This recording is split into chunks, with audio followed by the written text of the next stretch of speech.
Welcome to another episode of the Protein Bros podcast. I am your host, Jeff Wasserman, and is with me always is my co-host, Kyle Combs. What's going on, guys? And we have a special guest host today, and Sir Frederick Ford. What's up? People call him Freddy, but today, Frederick. So I call him Frank, you know? That's true. What did I call you recently? In the group text, it was like Fredster, Francis. Francis. Yeah, I got Francis. That's a good one. All right, so I'm gonna have you introduce our guest because he's near and dear to your heart, please. Yeah, absolutely. So we're really excited. Today we have Josh Wolf, and a lot of you guys, if you don't know Josh, he's my triathlon coach for Ironman.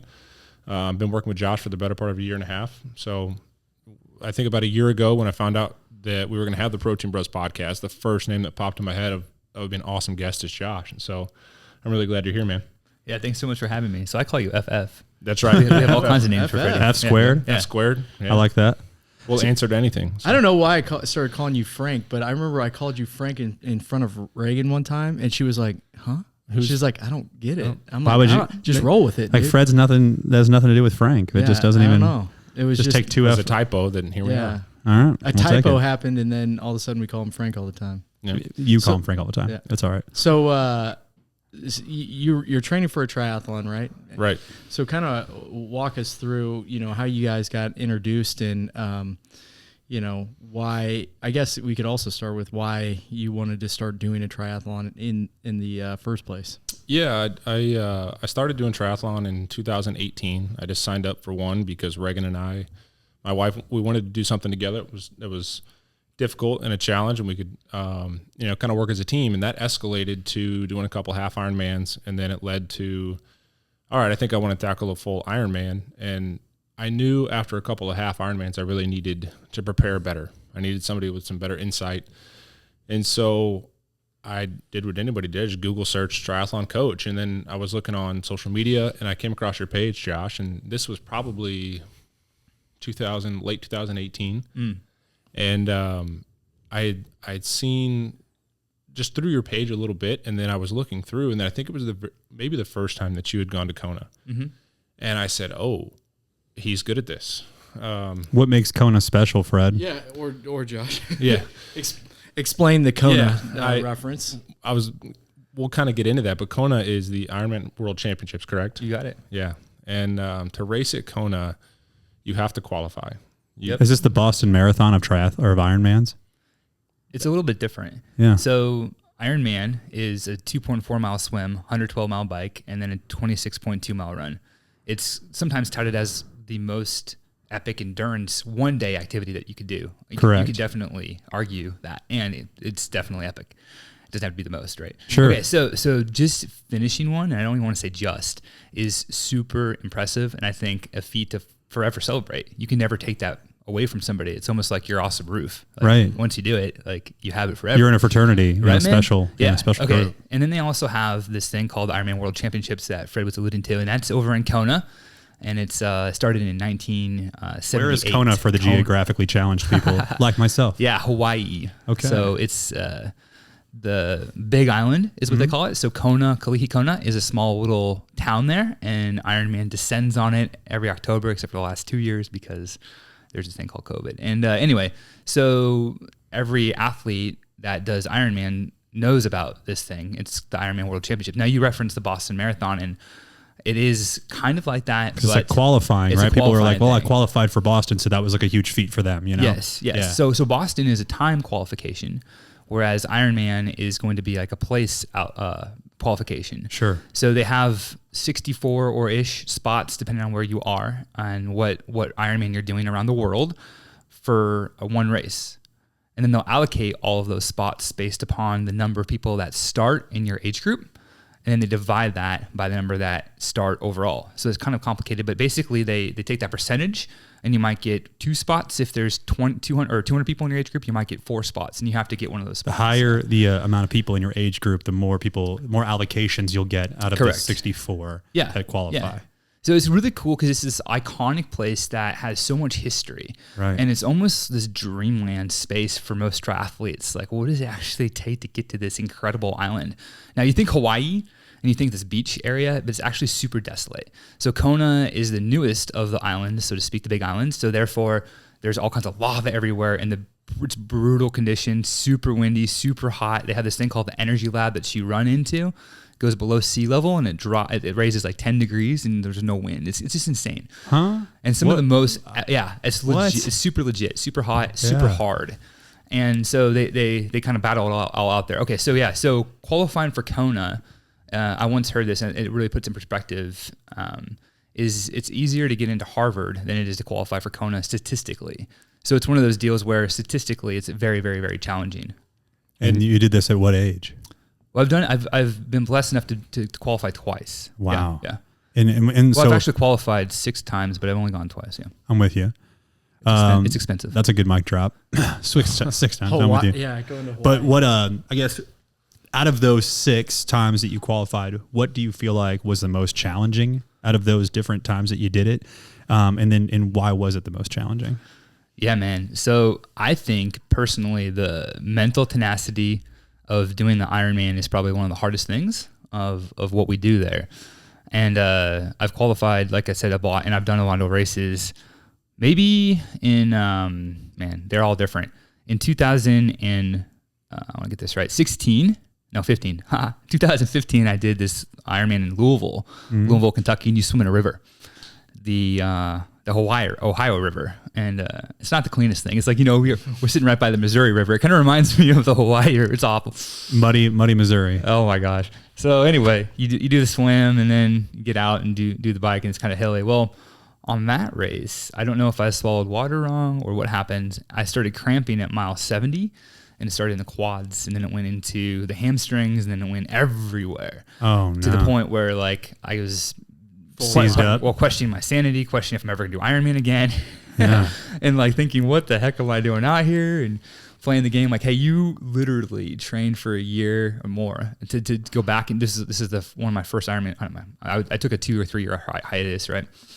You did this in lieu of hanging out with your family. You did this, your kids, like you owe it to them. I'm playing games. You owe it to them. I'm slamming my van. You're good. You owe it to them, right, to finish and whatnot. So like, okay, fine, I'll do it. And so I get off the bike, and bike is my strength, and I was behind, quote unquote, of what I wanted to do.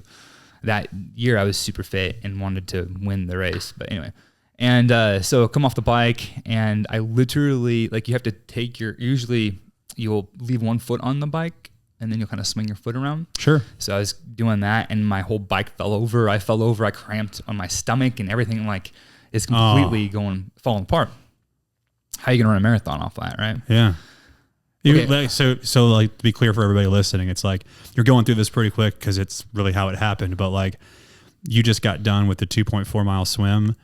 How many? 128 mile? 112. Yeah. 112 mile bike ride. Uh-huh. You're on the ground. Your whole body's cramping, and you still That's have it. to get up and then start to run a marathon. Yeah. Like, how do you even put yourself in that position, right? Right. So it's such a great analogy for life, because how often do we just feel like we have nothing left to give? How often do we feel like this is it, and I don't know how I'm going to move forward? So what do? You take one step forward. And over the years, my wife and I have found places for her to go, so that way I can actually see her, because I won't even see her. I'll either run past because I'm so delusional, or I won't even think to look for her. So I knew where she was going to be. I'm like, okay, fine. I'm gonna run to where she's going to be. It's about 2 miles down the road.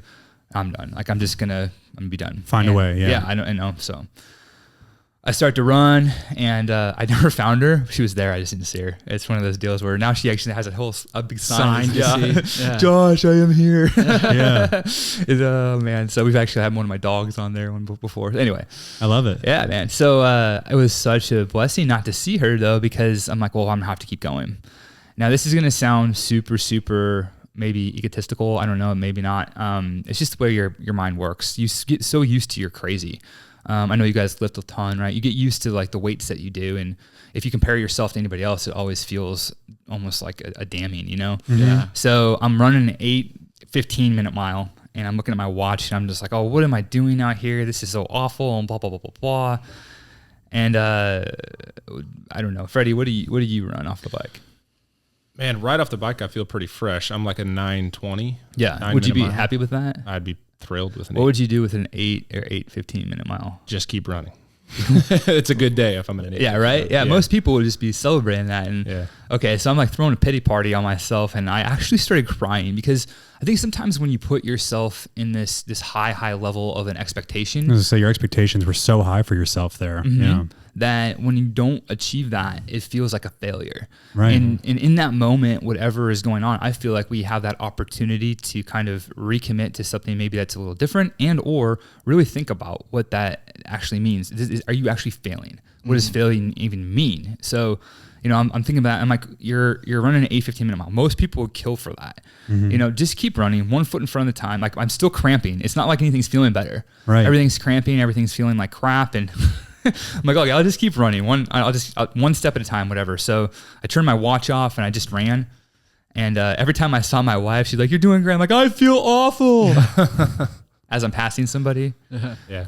I ended up running the fastest marathon I've ran off the bike, finished 10th overall, and all thinking I couldn't do it. That's awesome. That's wild. It was amazing. Yeah. And even like the last 2 miles, I'm like, am I going to fall apart? I'm so grateful. I'm like thanking God, like, thank you for this. Thank you for that. Thank you for everything. You were just like, I mean, it sounds like you were just challenged, like by far most mentally. Yeah. And so Well, you just kind of, you answer, yeah, I mean, and I would say both there, right? Because physical led to the mental, right? And you just had to push through it. And so like, it just, you kind of see what you were made of there, Dude, it's amazing. I want to back up. So you said so many things in that story that, are interesting to me. How did you get into endurance? Like, so everyone goes to school with the kid that can run like a freaking, 5.5 minute mile. Player. Yeah. That soccer kid, player. that could just the kid run. that was running, laps around everybody else. Were you that kid when you were young, or did you get into triathlons later? Or, tell us the origin story of how you became the athlete that you are today. Yeah, I definitely will. I'll tell you right off the bat that I didn't do anything. The last sport that I played was third grade baseball. And I was really, really good at flipping dandelions off the, messing around. just messing around in left field. Freddie did that too. Yeah, it was amazing, right? Freddie, you would have been really impressed with me. So I was pretty good at it. I was so good. I quit baseball to be pro at that. And I didn't play any sports. Literally, didn't play any sports at all until I got back into triathlon in college. And yeah, man. So real quick though, one more thing I want to say about that day, and I think it's so important at the end of the day, and then we can go back to the origin if you'd like, is that you love that. I love that quote. Anything you think you can do, you're right. Whether you think you can or you can't, you're right. You're correct. You're right. And I think it was Henry Ford. And man, that day, it was so amazing because it was like an epiphany. It's like everything changed for me because once you can do what you thought you could not do, what can't you do? You know what I mean? Like literally, what can you not do? So I think the reframing of sometimes how we think of those things is really, really impressive and important.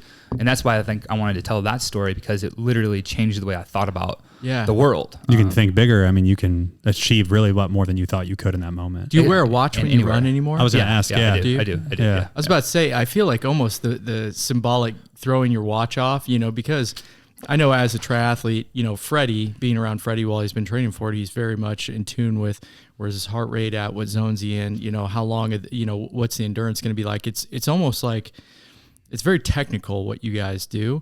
And it feels like you throwing the watch off and just being like, you know what, maybe some of that technicality was actually limiting your belief in yourself and being able to kind of just say, hey, screw it, I'm cramping all over. I'm not going to pay attention to the things that I should be paying attention to. I'm just going to run.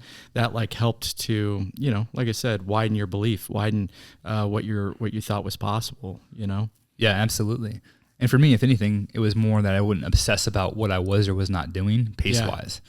There are definitely a lot of sessions where in my notes, my pre-training notes, it's funny because you can tell we've worked together for a year and a half now, and we talk like 4 or 5 times a week through Training Peaks or through comments or text. Yeah, man. And you can tell, this is something I appreciate about you as a coach, is I'll look at my notes, my pre-race notes or my pre-training notes, and a lot of times you'll say, hey, throw pace out the window, right? And then, RPE first today. And basically what you're telling me is, I can tell from a stepped back view that, your body might be wearing down a little bit. So we're just going to toss the watch out and you just need to go and just enjoy a run today or just enjoy a bike. And you've told me to do that on multiple occasions, and looking at it now, I'm like, man, that's when you can recognize that in somebody, you're trying to do a couple of things. One, you're trying to take my mind off of the structure of just hit the time, hit the pace, Yeah. And it's so helpful when you're talking about coaching an athlete in its entirety and not just the physical aspect. No, absolutely. Right. Yeah. RPE it is helps. everything. Yeah. Yeah. Yeah, I mean, we can. This is kind of getting away from Yep. what we're going to get back to, but like, is triathlon training? So with like, I competed in powerlifting for a long time, and you have an overreach phase, which is basically where you kind of get your body into a point where it's overtraining, and it kind of gives you a slingshot effect into like a powerlifting meet. Is triathlon training similar to that, where you basically you build up volume over time, and at some point you're actually taking in too much volume, and then you crank it down towards a actual race? Yeah, that's a great question. So for all my exercise physiology friends out there, overtraining I know doesn't exist, but we utilize it just because it's a great way to, I think, to express it. Under training or under recovery is probably a better idea. And I'm not trying to correct you. I'm just thinking like, okay, so I think of Ironman as controlled overtraining. It's like literally so much volume that there is no way that the body can fully absorb it. So that is actually my job, I feel like, as a coach, is what specifically does that person have to be able to absorb any fitness that we're gaining, right? So, stimulus is one thing. The only stimulus that matters is that which we can actually absorb, because that translates into fitness. Duration and intensity and all the volume, that's great for like a fatigue. It's great for a load. But what do you actually have to gain with that? You know what I mean? So that's kind of the trick. Yeah. There is macro periodization, which you referred to. So you're actually literally trying to get more and more and more volume. Volume being, intensity, duration, and sometimes frequency out of what you can do. And then, we have different phases of meso periodization where we're going to go up and down in cycles. I'm moving my hand up and down, and it's another cool thing that Freddy just kind of talked a little bit about too, is like the way that I think that we all ought to do this as listening to the body.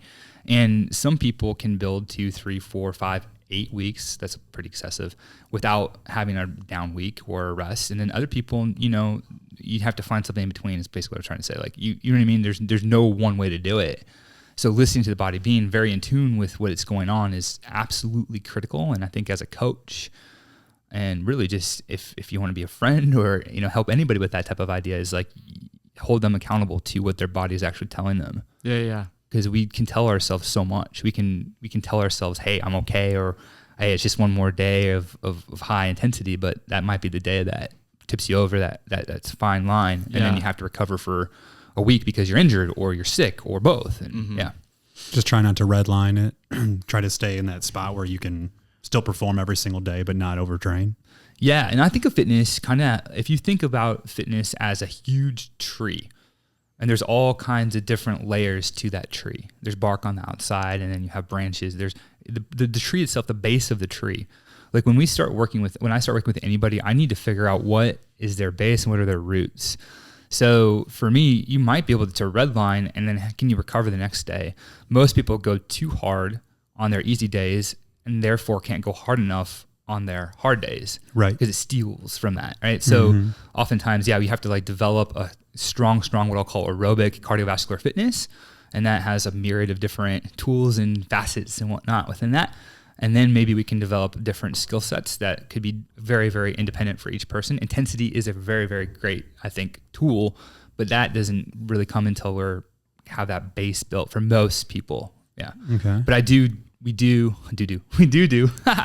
intensity within even the start of a training cycle, because it's that important. And there's no really, again, one way to do that. I'll leave it at that. With you said you were back to your origin story. You said you first got back into triathlon training in college. Is that right? That is right. Yeah. Mm-hmm. And when did that begin, and how did that begin?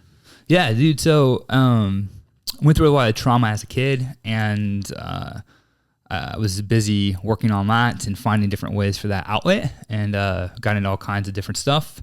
Very, very depressed, despondent, hated the world and everybody in it. And if you look at me now, you'd never think that, right? You're the most positive guy I know. Yeah. Dude.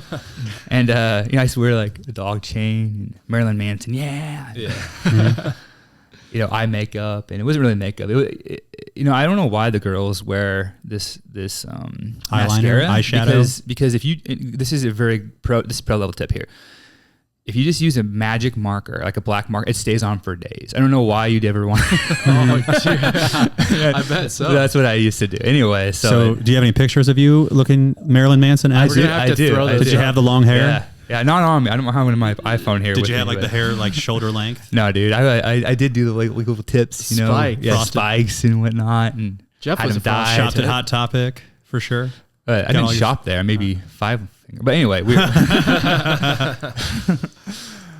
was really bad. And yeah, when I was 16, I made a huge serious attempt on my own life, and was able to not have that go through. And after that, I decided, hey, I need something a little bit different to do. So actually, I started lifting weights. I stopped hanging out with all the friends I was listening, hanging out with, and all the music I was listening to. I realized, hey, this is not leading me down the path that I want to be at. And yeah, I lifted weights, and I remember a friend of mine, his name's Paul. He talked me into buying a mountain bike when I was 18, and then I ran a 5K. I thought it was so cool, a 5K, and it is really cool. But like looking back, it's so funny. And yeah, man. So in college, I was lifting weights, and I had the 100-pound dumbbells. I'm like, oh, I'm doing great. And what am I doing? I need a goal. I should run a marathon. So I called my friend Paul, who had got me into that. He, again, we were mountain biking and that kind of stuff. He's like, hey, Paul, you want to run a marathon? He's like, yeah, I've always wanted to do that. So we trained. I lost 20 pounds, and that was it, dude. As soon as I ran that marathon, I got hooked on endurance sports. Yeah. And, Lance Armstrong was still big around that time, 2005, 6. Is that right? No, before that, 2003. So bought a road bike and started doing that in college. They just had one of those teams and learned how to ride a bike. And I remember there's big hills out there in Manhattan. I went to K-State, and big hills out there. And there's a really great cyclist out there. His name was Dallas. And I remember he took off up a hill, and man, for 3 years I had his image in my head of what I wanted to do. Like, I want to be like that. That's it. And then, yeah. So then one day, a couple years later, after doing that and running a bit, a friend of mine said, hey, Josh, you should do a triathlon. And I'm like, okay, whatever, I'll do that. And I ended up doing the breaststroke and the backstroke and doggy paddle through the swim. It was a local triathlon, and 2005 was my first, and I did okay on the bike and the run, and I ended up winning my age group. I'm like, wow, I just won my age group in this thing, and there was nobody else there. No, I'm just kidding. I was the only one. Yeah, I was the only one. But it was a small race, but it still gave me a self-efficacy, and I think that's one thing to sit on for a second. I know I'm talking a lot. That's the point of you being on the show, Joe. Well, right? I'm Yeah. psyched about it. Well, I mean, Keep going. Thank you. Yeah, thank you. Yeah. Okay, I'll just talk for the next hours. Self-efficacy. For me, that's what this thing has done. For me, sports in general, or at least endurance sports in general, showed me that I'm actually good at something. So all my life, I've felt that I'm not enough, that I'm not worthy, that I'm not safe, and all these lies that I think, again, my upbringing and whatnot. So to have something that I was actually can point a finger at and say, I'm actually good at this. Like, at school was rough, super rough for me. Sure. Pretty much dyslexic. So like things like that, just I didn't, I wouldn't perform, and I couldn't read. Like, you know what I mean? So to have the one thing in life that I'm like, wow, I'm actually good at this thing. And not even say good, but like in that moment, in that day, you were the best.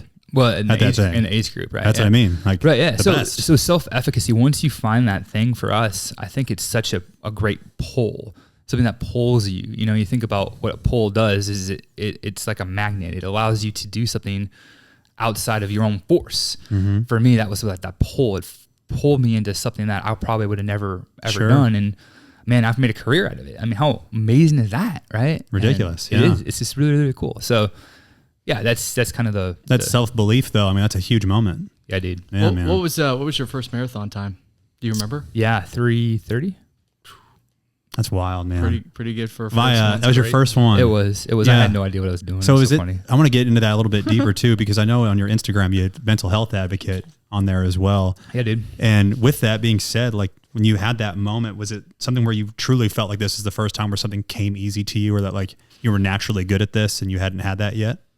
So I did play the saxophone in high school, and I thought that I felt like I was pretty good at that too. Mm-hmm. And I'm very, very critical on myself still to this day.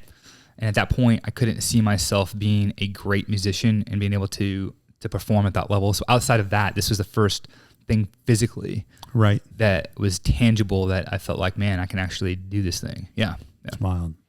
I love that. Yeah, it's crazy how, you know, when you find that one thing, you know, it becomes almost like an obsession. You know, I've gone into different obsessions in my life, and it sounds like that's kind of what you hit. You hit triathlon, because it seems like, so you did the marathon, right? You were already into endurance stuff, but as soon as you did that first triathlon and then you won it, that's when it became, if I'm right, kind of like a healthy obsession for you. Is that correct?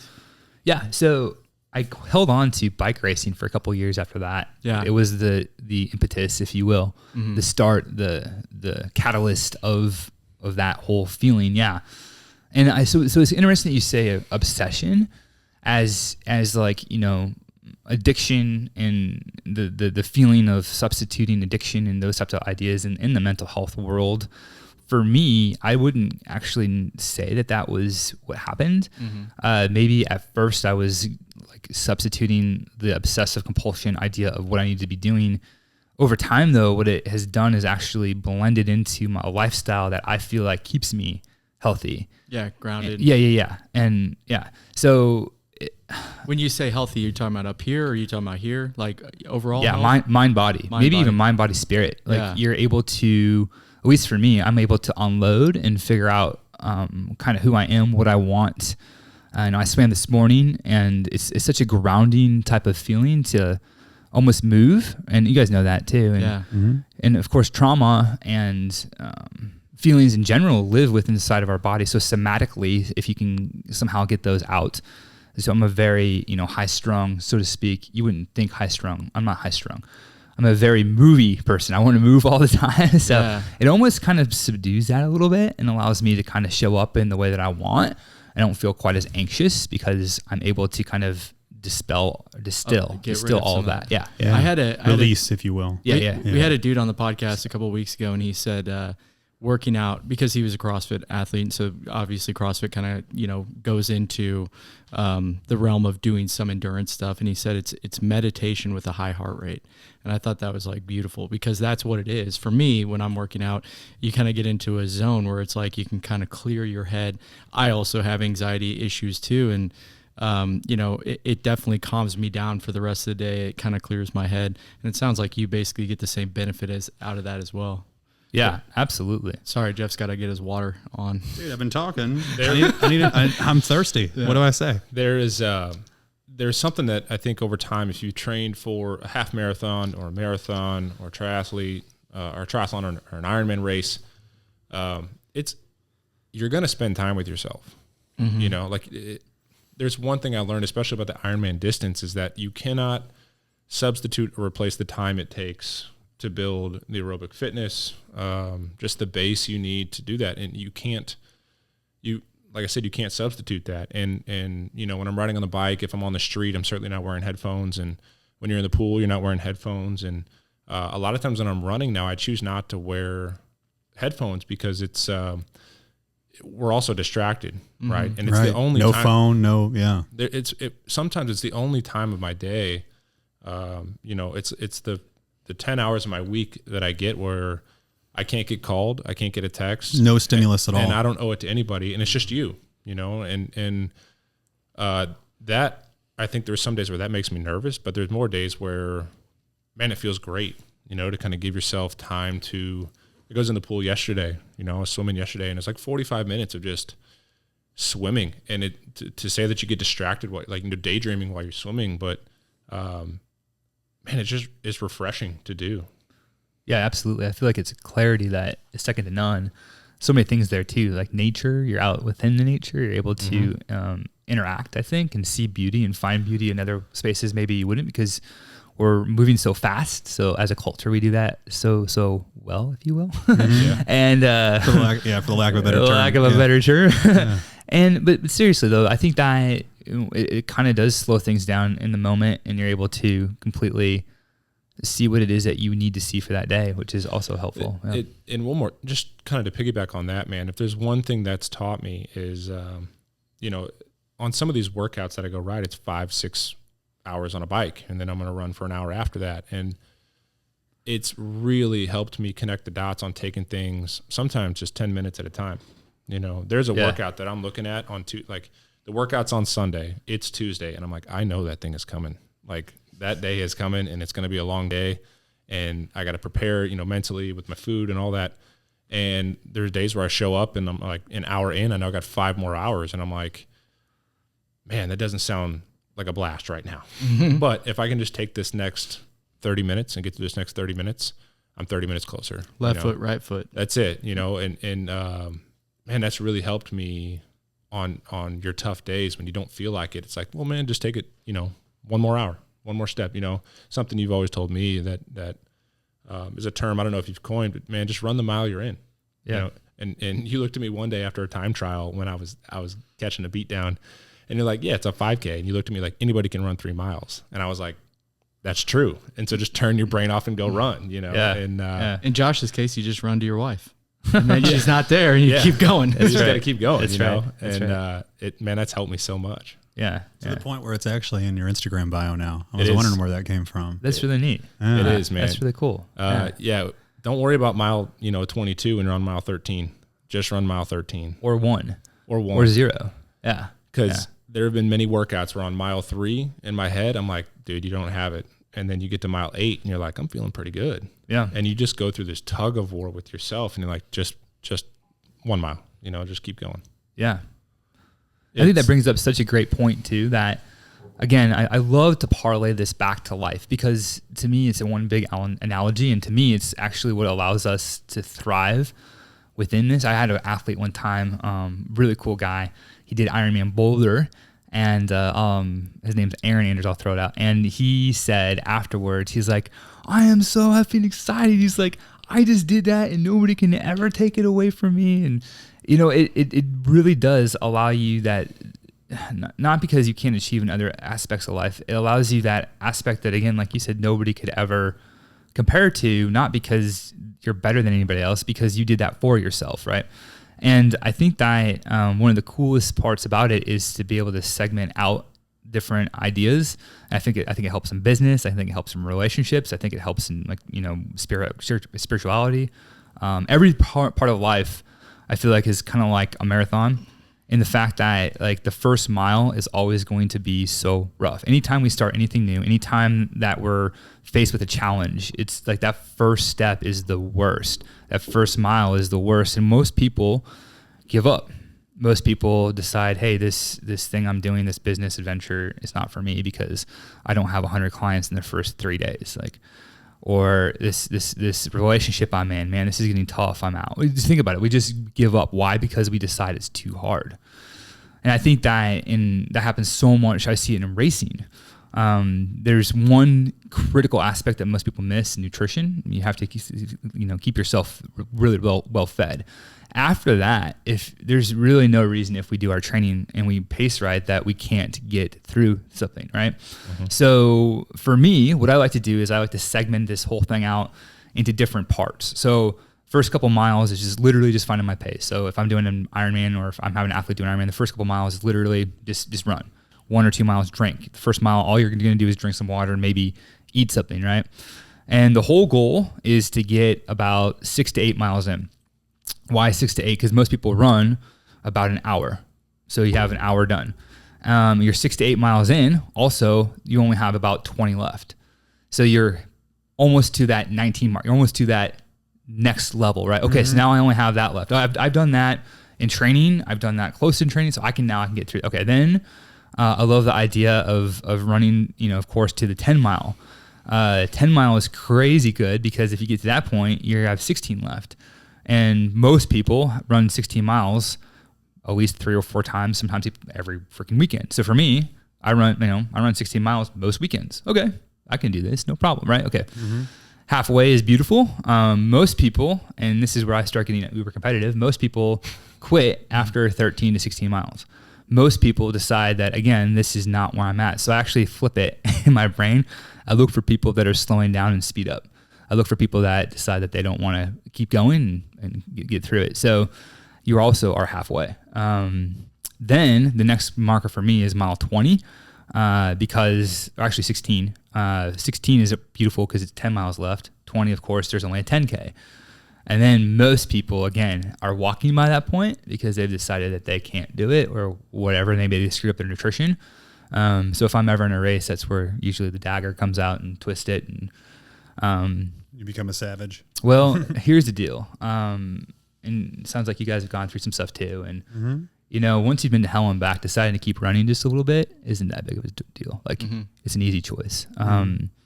So all pain is different pain, and you never want to compare trauma to trauma because that does. I mean, everybody's different, and you can flip that switch, and instead of thinking "woe is me," you can like light it up, right? Yeah, it's pretty cool. That's very cool. Yeah. Is that where you derive your competitiveness from? Is from past experiences, or what made you? Because it sounds like, you know, when you got into it, you were competitive, you were good at it naturally. You obviously worked your ass off, but then you hit a point where, you know, you became, what's the best that, you know, you qualified for the biggest race, you know, in the world. And so what kind of flipped in you? What made you super competitive? You know, was there a specific race or a specific time, or was it the past? You know, what was that? Yeah, I'm really thinking about that. Because you definitely have a competitive edge to you when you were like, I look for people that are slowing down. I mean, like, you feel like you're proving yourself. I can to relate somebody to in that because I love that, dude. Right, yeah. I know you're trying to fill. So I'm actually going through my head all the different things that I do for that. It's probably proving myself to me. It's probably deriving and reminding myself of self-worth. I do not derive my self-worth through achievements. I think I remind myself of what I actually am capable of doing within those moments, and that, yeah, I don't quit. That's probably the biggest thing is, no matter what, I just don't quit. Yeah. I love how intentional you are with all those things too, with how you're thinking and how you're going about it. It seems like, you know, you don't make any kind of false steps. You know what I'm saying? I feel like you have, everything's very well thought out, and I just appreciate that about you. Yeah, no, I appreciate that. Yeah. Thanks. One thing that needs to be noted too, I mean, before we get too far into your Ironman career, you were basically a decision away from being a professional triathlete at one point in your life. Well, correct? kind of, yeah. I mean, so we've talked about that. Was that maybe 2019? You were stacking up some pretty good years, and you were thinking like, I think that's something that I want to do, right? Yeah. So in 2017, one of our friends passed away from cancer, and we all have people, unfortunately, that we know. And my wife and I were like, "What are we doing?" Like, tomorrow is not a given. We all know that, but to actually, I think, embrace that is a different feeling. So I decided to try to get as fit as humanly possible and go back to Kona and try to go top 10. Some stuff happened that didn't work out. We don't need to talk about that. Not because it's just not worth it. And the point is that year of 2019, things were looking very, very, very strong as ability to step into a low level pro. And what's crazy about triathlon is so like there's no money in it. It really stinks for the people that are legitimately trying to make a career out of being a professional triathlete. I mean, the top people make maybe $1 million, maybe $2 million a year. Dude, I mean, people sitting on the bench in most sports make more than that, right? So to be a low level pro is just, you're just throwing money in there. And the reason I wanted to do it was because I thought I could, right? Whoever thought that this low life guy from freaking, you know, that Marilyn Manson days would be able to do something. Well, right. And it's really, really a neat achievement. So yeah. So what happened was in 2019 after Kona, I could have made that decision, and I decided, you know what, it's just not worth it. I feel like there's good and there's great. And if you look at some of the greatest people in the world, it's at a huge cost. So if you want to be truly great at something, you have to give everything to that thing. And we know that intuitively, we know that. And are we willing to actually do that? So for me, that would have looked like less coaching. That would have looked like less time with my family. That would have looked like everything I do is revolving around triathlon. It already kind of was. Right. So we're talking about sleep. So let's just talk about sleep just for a second, because sleep is paramount. Sleep is everything. This is how you recover, right? Most nights, maybe I get 7 to 8 hours of sleep. To be a professional athlete, 9 to 10, uninterrupted. My dogs sleep with me. Not gonna happen. Like, you just start really thinking about this. Vacations, no. The way I eat is not like, you have to be so driven to a T, right? And my whole family would have to support that entire lifestyle.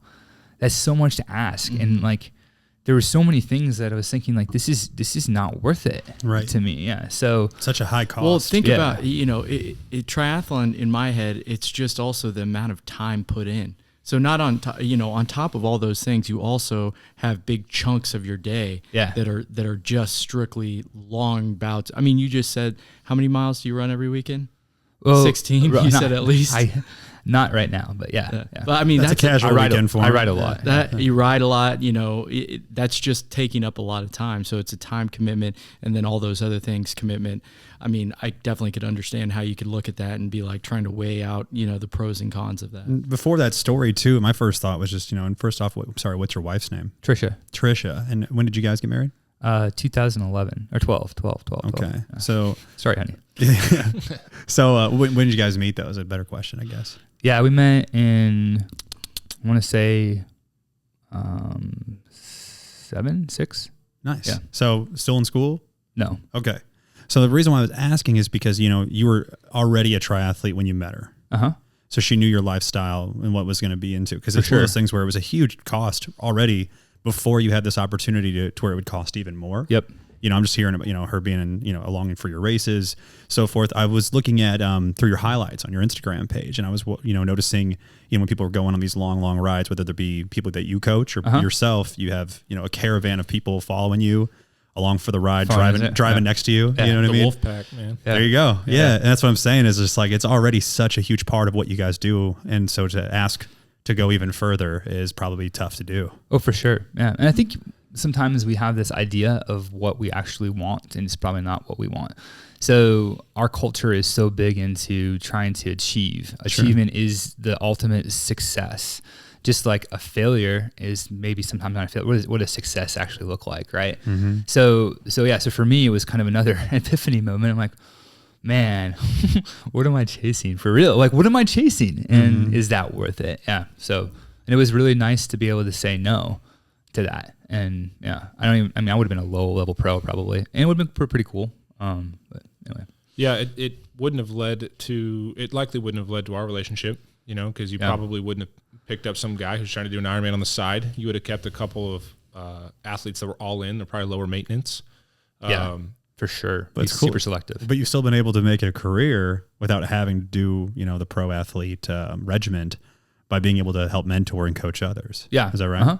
Which has got to be almost just as rewarding, right? Well, dude, and that was the biggest thing actually was I do not want to give that up. I love coaching. Like so Freddie's goals are my goals. Like I care about Freddie more than I would care about what I'm doing. Like to me, I don't want to say care. I don't invest energy and excitement into what I'm doing as much as I do my athlete. Does it make sense? Like that's how much I like it. And it's a relation thing for me. It's a connection thing. And it's also just the ability to shine whatever we have within us outward and watch that propagate.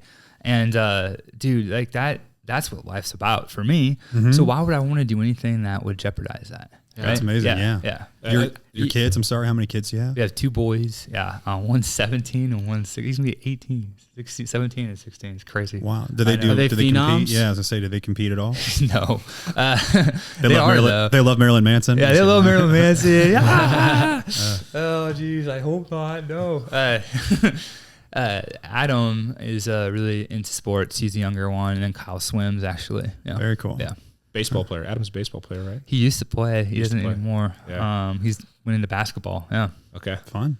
Do you think your love for coaching is coming from you understand how much time and effort it takes to get to a certain place, and so when you see somebody achieve their goals, it just makes you it reinforces what you do. It basically proves that, what you're doing is working, and it also, it makes you happy for the person because you're able to see them reach a goal that they might not have been able to reach on their own. Well, Freddie obviously wasn't able to reach it on his own, and I wouldn't be either. Most people stepping into that wouldn't be able to, so that's not me throwing shade on you.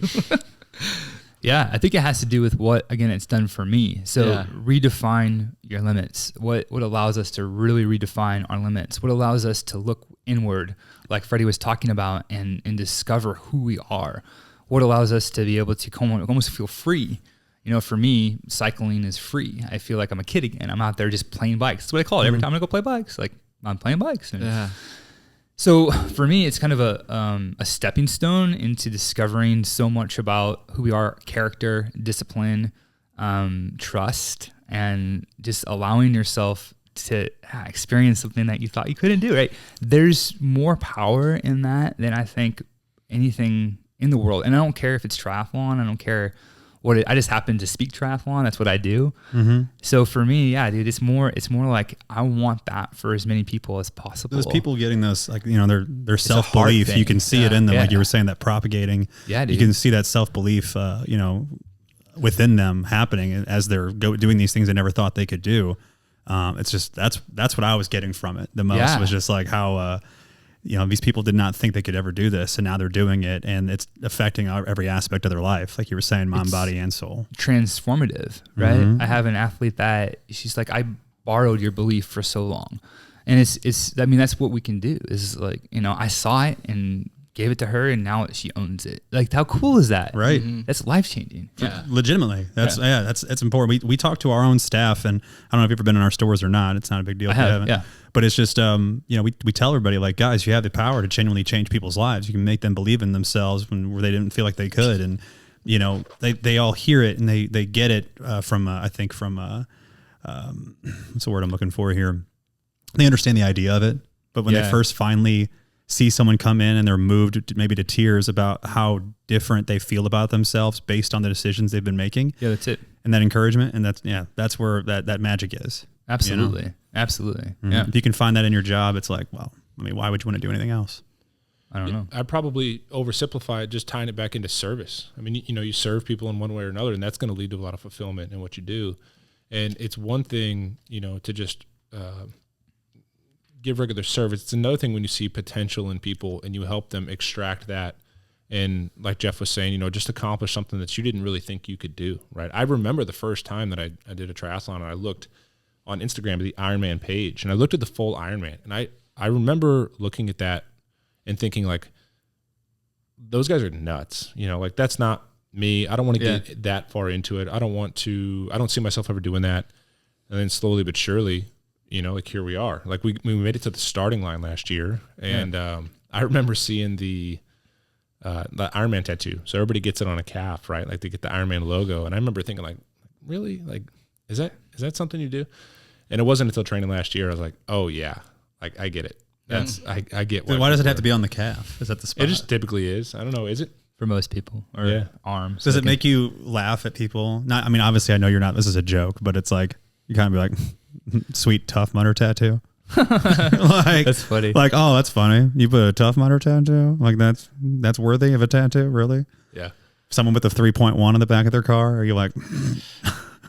Yeah, hard's relative, right? There's, Right. yeah, I was It about is to say there's relative. levels. I know. Yeah. I know. It's I a know joke. what you mean. I know what you mean. Yeah. I know what you mean. Yeah, I know it's not actually funny because that's somebody's hardest thing they've ever done, and that's cool. You know, but it's so hard when you have that perspective, and that is one thing that I have to center myself and ground myself in. Like, my perspective is crazy at this point. Yeah. You know, like, my long rides. If I was, talking about, like, remember the 8:15 mile? right? Yeah, That's you're like, it, this is a right? joke. Yeah. Why am I so upset about this?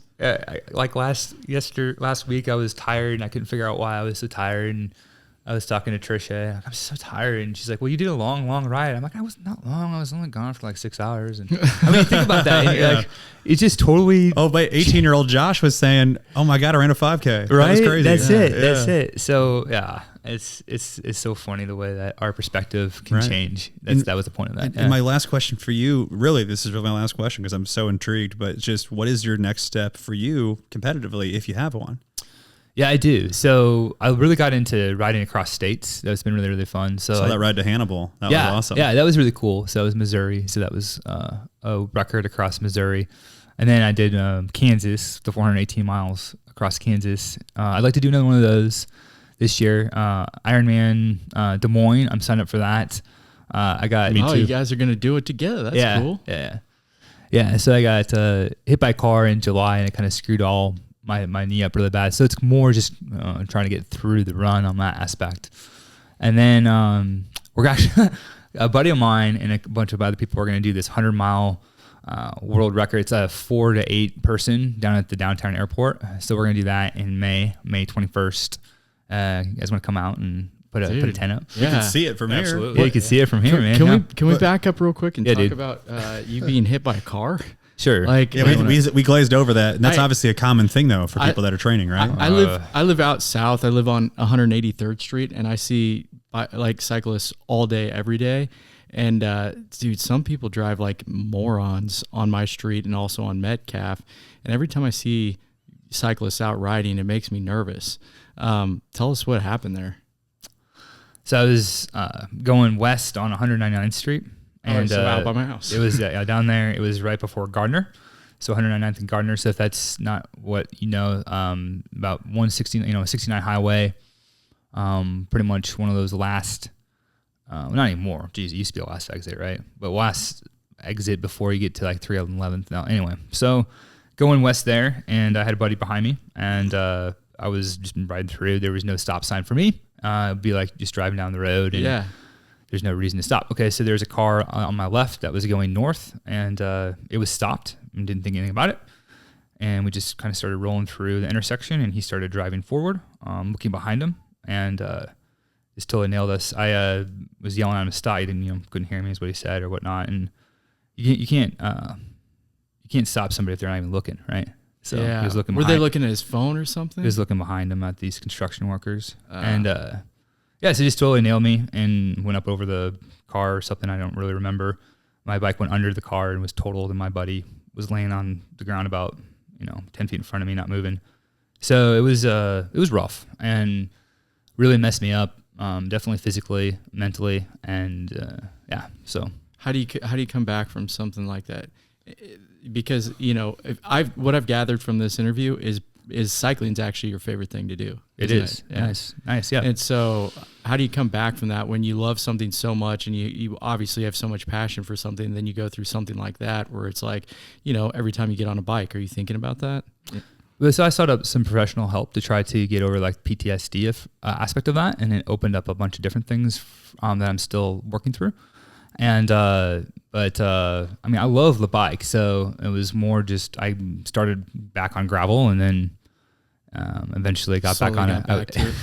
It wasn't that long ago. It's like a month ago when I finally got back on a time trial bike. And that was even freaky, man. Yeah. But I'm sorry that happened to you, man, because Yeah. it's like very, when somebody's passionate about something, you hear something derailed them from, Just something one more passionate. thing where you had to be resilient, you know? right. It probably is going to be good for you long term in a way. You know what I'm saying? Like, as far as continuing to build the mental, not that you need help with your mental resilience, it's obviously pretty high right now. Do you have an ultimate state that you'd like to ride across, like Montana? Something that's just like the widest state No, not ever. necessarily. Yeah. Dude, Kansas is so long. Yeah, 418 for sure. miles. That's a long time. So I'm having fun with it. That's kind of the goal. That's what's cool about yeah. that. It's just straight fun. Do you follow what's his name, like the Iron Cowboy? Yeah, he's pretty cool. Yeah, met him before. I have not.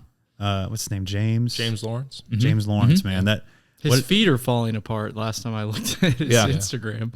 dude. It was his. Was it probably from him doing what was it? 100 and 100 Ironman full length distance races. Essentially, he didn't race anybody, but in 100 days, He did 100 Ironmans in 100 days. Yeah. And I remember our team went out there on the final day, and like ran with him. Yeah, part of and it it's such an amazing accomplishment and really, really, really neat.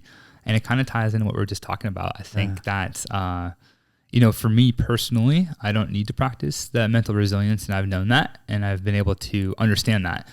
So I would think Freddie and I were talking about this the other day, that in my mind, we only have 2 or 3 times a year in endurance sports where we can go all in. And when I'm talking about all in, I'm talking about like the length of the distance, right? And mentally and physically. And from an energy standpoint, not to sound too foo-foo, like the amount of energy specifically within that gives out, the energy that we are made of only has so much. So I think sometimes determination and I think sometimes resiliency can be a liability. So for Iron Cowboy, like it's an amazing accomplishment. So if he's ever listened to this, I'm not dogging on it. It does have a cost. There's a consequence there, yeah. There's a cost, right? So for me, I could literally do something to the point where I pass out and die. Like I could go that far. And so that's a liability. So I don't need to practice that. And So yeah, for me, You're selective I don't when care if that gives me more or less. With that car sucked, dude. Like it sucked. Yeah, I would not wish that upon anybody. You know, like yeah.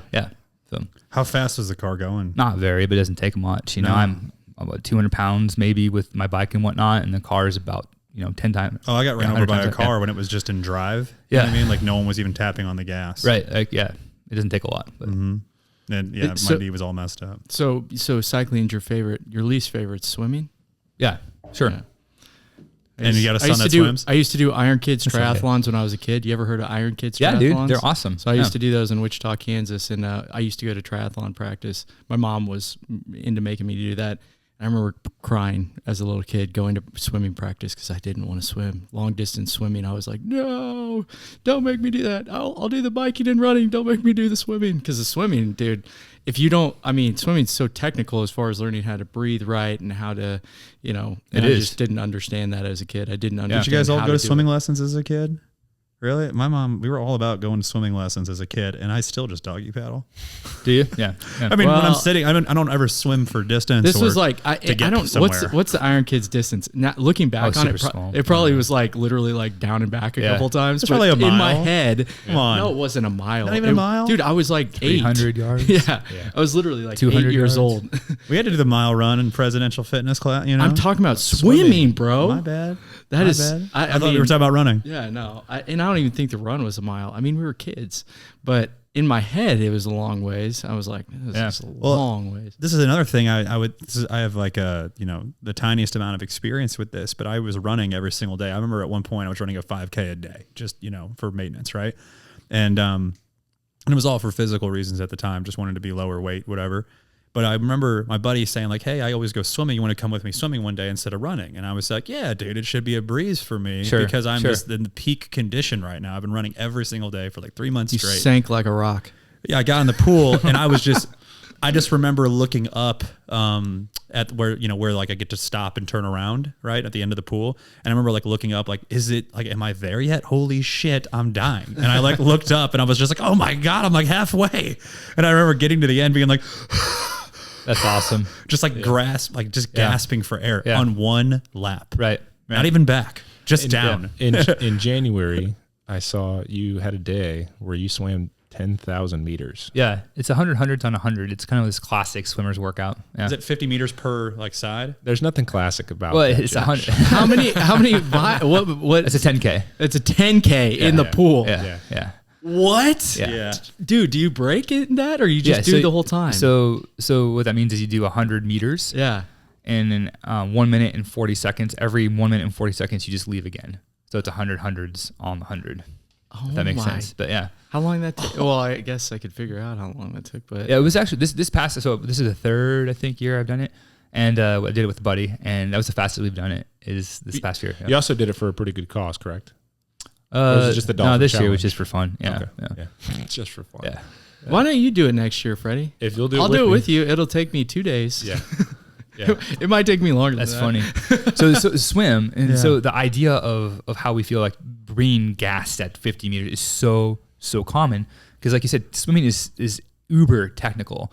And it's actually where I spend so much of my time with athletes is swimming and trying to help them master that technique.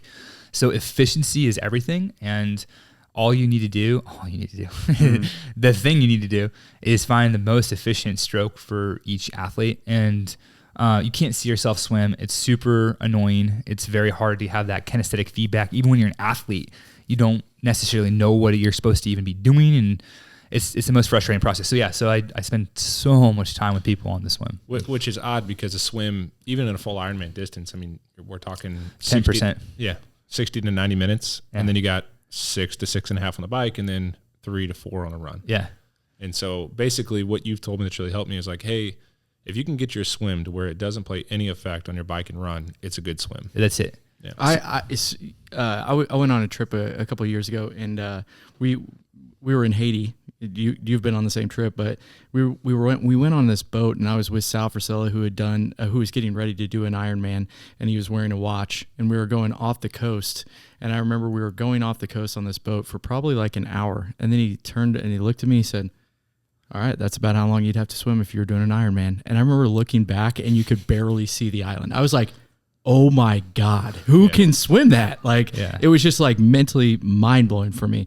And how fast can you swim that? We all suck at swim. Like the species of humanity is awful. Yeah. Like, dolphins swim faster swimming when they're literally sleeping than we do, Olympians. Yeah. I mean, so it's like, 2.4 miles per hour is a decent swim for an Ironman. The pros might do it in like 3 miles per hour. Yeah. Most people probably do it in 1.8 to 2 miles per hour. I mean, think about that. Your grandma would walk next to that's how awful we are at swimming.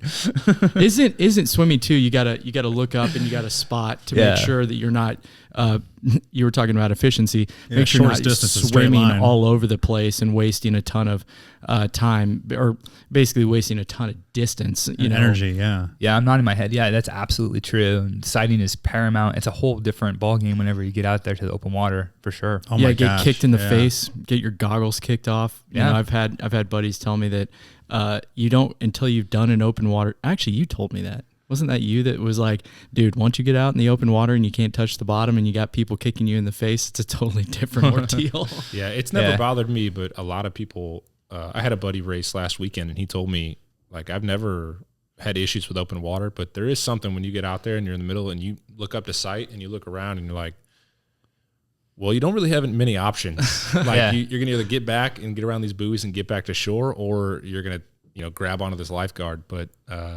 yeah, there's something too when you can't see. When you're in a pool, you can see that line, and so you can kind of like, you're good. When you get out in the open water, my very first triathlon, I swam 1,000 meters. I swam 1,000 meters yesterday, and it took me 22 minutes or something like that. I'm not sure. The 1,000 meters I swam took me 34 minutes.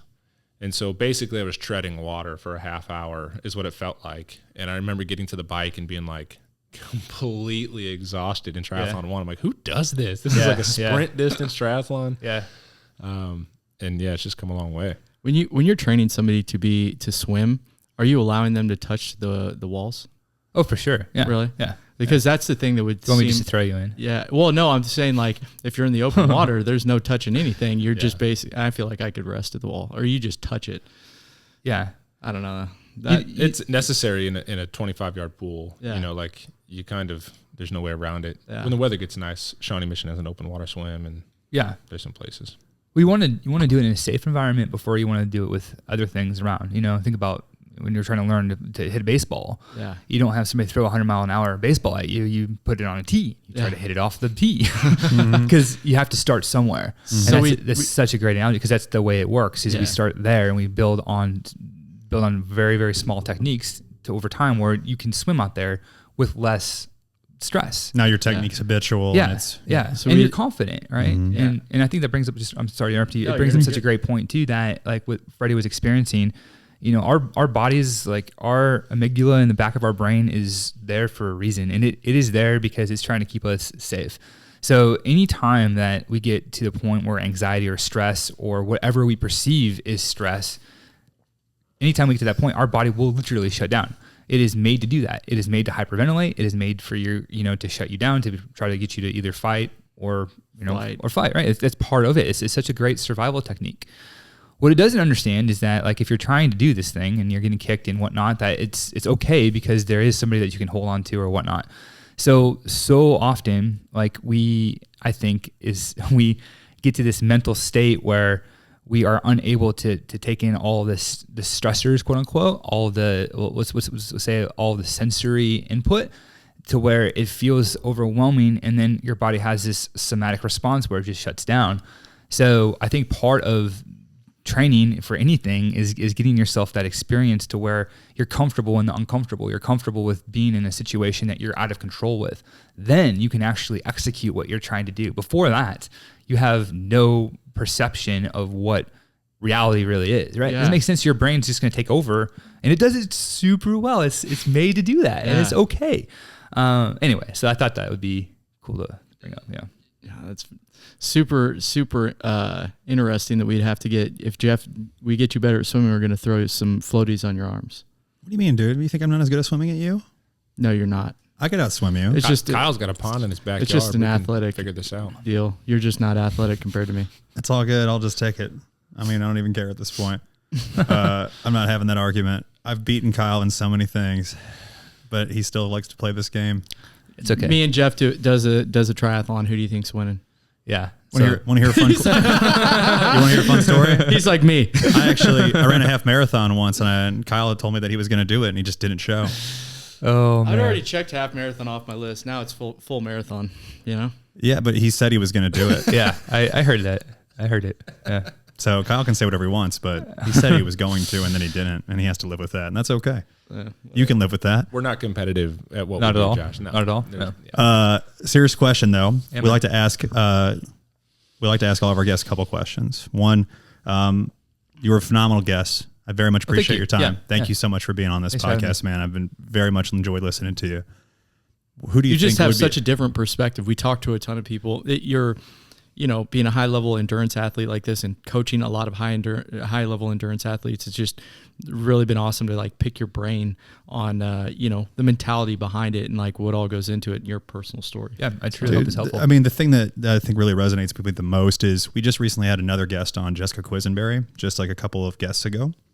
And it was our most recent podcast we released, but she talked about feeling like, fitness wasn't for her, and like, athletics wasn't for you, and just, that self-belief. And that's what I feel like I can relate with so much with fitness, and just how it can absolutely change your perspective on who you are and what you think you're capable of. And, I think with fitness, so many people get into it purely because of that.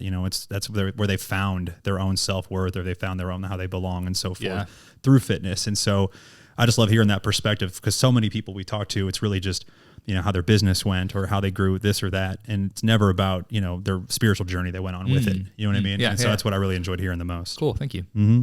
The other question though was, who do you think we should bring on our podcast next? Who do I think? Mm-hmm. Who do you think would be a good guest? What do you want to know? Like, what's something that you haven't? I would just say a whole. Somebody that you find super interesting, that you have, that you've met, or that you feel like would be a good guest on our podcast. And that means they've been able to use some kind of form of athletics or fitness to either find something valuable, achieve a high level, or maybe they've built a career out of it. Yeah. I was thinking about Rebecca McConwell. She's a sports diet nutritionist, and she actually focuses on REDS, which is energy depletion. She has her own podcast too. Phenomenal person.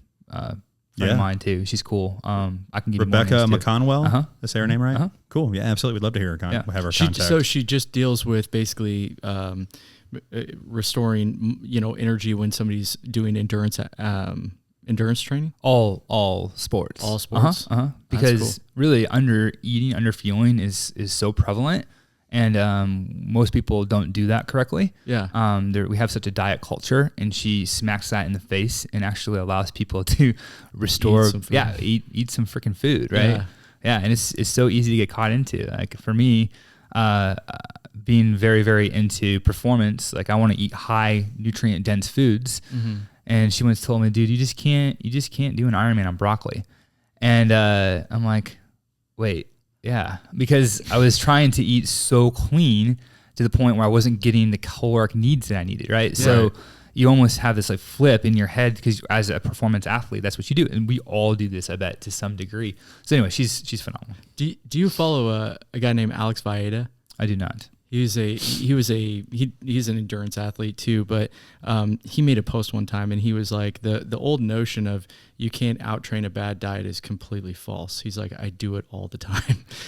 Yeah. Well, what does bad mean? Yeah. Like, well, there is no morality in food. Yeah, correct. If you're looking at food the right way, you're not gonna, but he was basically saying that, it's certain people that do certain sports, they're gonna have to like actually make eating a job almost, you just got to make it a primary focus. But thank you for that recommendation. We'll definitely reach out to her. And the last one, speaking about no morality in food, we talk about barbecue with every one of our guests, because this is a Kansas City based podcast. If you have family in town, friends in town, if you have one place you'd recommend, what is the best barbecue in Kansas City to Josh Wolf? Oh, geez. I like authenticity and something that's a little bit different, right? A little bit out of the norm. So the what's that? The box place? Oh, Blind Box. Blind Box? I think is really unique. Yeah. So I Blind would Box have is- them go there. That's awesome. Yeah. Which do you have a favorite location? Because I know they have multiple now. Yeah, so we're in Lenexa, so that Shawnee is closest. Yeah. So, yeah. They've but- grown that one quite a bit too. Yeah. We actually had them catered once to one of our customer appreciation barbecues. That's cool. I'd come. Do you know the reason why they call it Blind Box Barbecue? Oh no, I don't. I found out it was because whenever you are working or you're doing a barbecue competition, what you hand the judges is called the blind box. The meat that you give them is inside this little box, and that's what they call Yeah, it. yeah, So yeah. makes sense. Anywho, appreciate Cool, you cool. having on the podcast, Yeah, man. thanks so Yeah. much And, for having me. I really appreciate Where it. can everybody find you at, man? Are Yes. you taking on clients still? Like if somebody was listening to this and they're wanting to get into Ironman, are you the guy to go to? Maybe. So I think that for me, no, well, it needs to be a good fit. Yeah, Yeah. I get it. Or a right fit, I'd rather say, because like there's so many different aspects I think that are to that, and I want it to be the right fit for the athlete and then for me. So, but yeah, I have a couple more spots, and then as the years go, like as the time, You're as the good. time goes on, you hit this thing. It's a totally different deal. It's a yeah. fun sound. It's a really fun time. We can just do this afterwards. Yeah. We can record. When I got here, they were up here singing and Playing guitar, playing guitar, and jamming some. I thought we were doing. I didn't bring my saxophone. Yeah. I don't even. No, but what was I saying? When you sat down with me, Josh, when I reached out to you on Instagram, I that's was like, what it hey, is, yeah. man, I'd be really interested to work with you. And when you sent that back to me, like, sounds good, man. I'd like to meet first and we'll talk about a few things. Immediately I said, oh, this is probably the right fit, because I didn't even think about that being such a big thing. And when we sat down and talked at Whole Foods on her 19th, I was like, man, this is going to be a good fit, because you cared just as much about coaching. Mm-hmm. And you said it earlier in the podcast, you know, like you love coaching and you cared just as much about that as I cared about doing an Ironman. And I was like, man, if this guy is, you're 51-49 with your athletes, you know, it's awesome. I knew you valued that much when we first sat down. Thank you, buddy. That means a lot. Yeah. So Coach J Wolf on Instagram, also CoachJWolf.com. Yeah, it's my webpage. Is Wolf with an E on the end or without an E? Oh no, People need to know. like the animal. Got it. Ooh, yeah. Got it. Nice. Love it. Yeah. Awesome, man. If you guys are listening to this podcast, know this. We do have our Protein Bros t-shirts available in all of our Supplement Superstores locations in Kansas City. We also have them for sale on our website if you are not local to Kansas City. If you do listen to the podcast and you can make it by a store, just let them know that you subscribe to the podcast and they will hook you up on the house. Lastly, if you haven't already, please subscribe and share with a friend. Yeah. Cool. Thank you guys. Thank you again for coming. It was Thanks, a great Josh. podcast. Really appreciate it, man. Yeah, you bet. We'll see you guys next week. Thanks.